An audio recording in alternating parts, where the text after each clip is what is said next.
সন্দেশখালী তৃণমূলের প্রাক্তন বিধায়ক সুকুমার মাহাতোর ঘর থেকে বিপুল পরিমাণে ত্রাণ সামগ্রী উদ্ধার।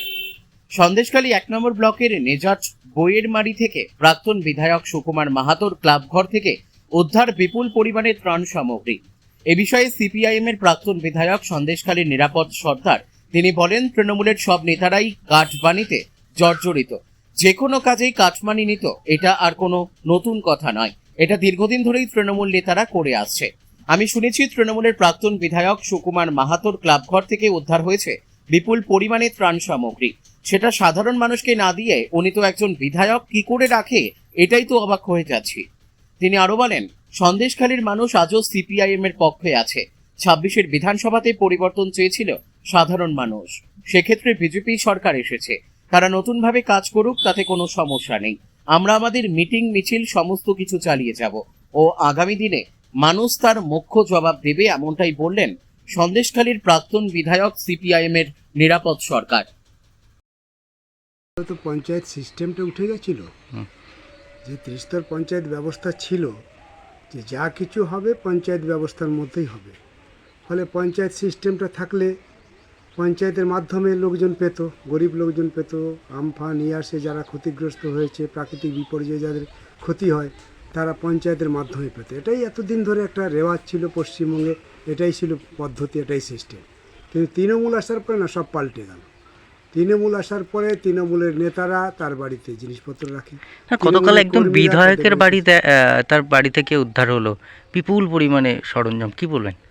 তৃণমূলের নেতা কর্মী সকলের বাড়িতে আছে। কালকের যেটা হয়েছে সেটা তো আরও খারাপ, কারণ নির্বাচিত মানে বিধানসভার এমএলএ, সে এবার টিকিট পায়নি বললো, কালকের আমি ওর এটা দেখলাম। তাহলে ও তো বিধায়কের বাড়িতে কখনো তার মানে এই গরিব মানুষের জিনিস এভাবে রাখা যায়? যেভাবেই হোক না কেন, তা রাখার তো একটা জায়গা আছে। এমএলএ কোটার মাল হলে এভাবে বাড়িতে রাখা যায় না, এটা হচ্ছে নিয়ম। এমএলএ কোটার মাল হলে তাহলে বিডিও অফিসে রাখো, বিডিও তোমার মাল রেখে দেবে, এটাই তো পদ্ধতি। তোমার নিজের রাখা জায়গা না হলে এমএলএ কোটার মাল বিডিওকে বললে বিডিও।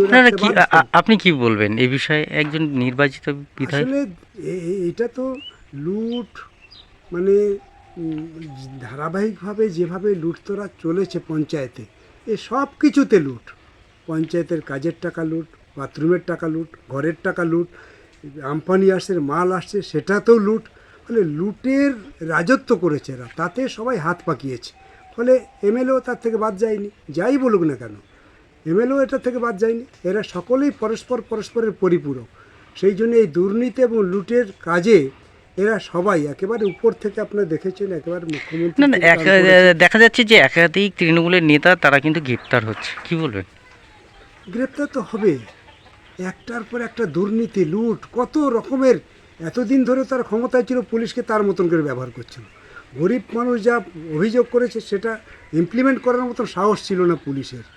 আজকের গরিব মানুষ যে অভিযোগগুলো করেছে সেই অভিযোগগুলো এখন খতিয়ে দেখা হচ্ছে, ধরা পড়ছে। এরাই তো ধরা পড়বে না কেন? আদৌ কি সন্দেশখালী আবার শান্ত হবে?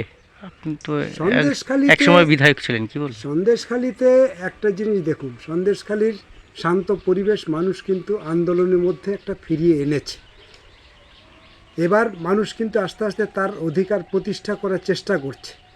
সুতরাং মানুষের এই অধিকারটা যদি এই বিজেপি আসার পরে যদি এভাবে অক্ষত থাকে, তাহলে কিন্তু শান্ত থাকবে।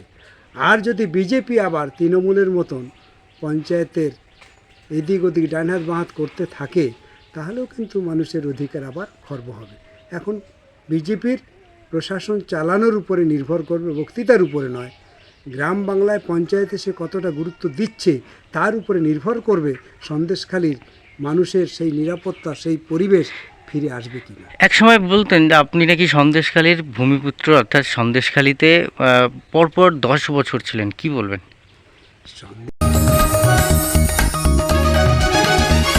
आप देख रहे हैं न्यूज़ UNI।